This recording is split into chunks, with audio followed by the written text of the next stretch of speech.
Hello everyone, this is Dan Gramza and welcome to Gramza Market Studies for Wednesday, January 22nd. In the NASDAQ market, buyers did continue here.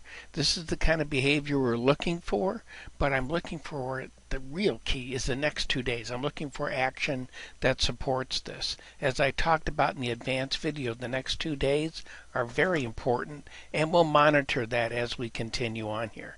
But let's take a look at the currencies. And the euro, we see that market firming up a bit, and I'm looking for that to continue in the euro. I'm expecting that to get stronger.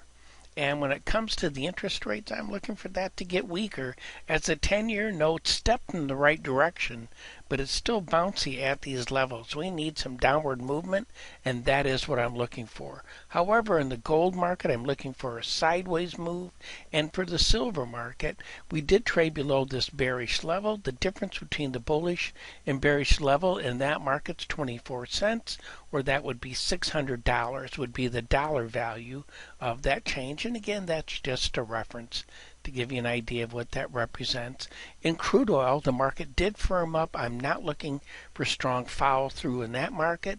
In natural gas, the difference here between this bearish level and this bullish level in natural gas, I meant to mention that to you the other day, but I forgot. That's 12 cents or $300. And again, it's just to give you an idea of what that represents. If we move on, though, let's take a look at the soybean market. Here we did trade below that bearish level. And the difference between the bearish and bullish level in that market is 21 cents or $1,050. And again, that's just a reference. Just like in corn here, we did trade below this bearish level. The difference between the bullish and bearish level in that market is 5 cents or $250.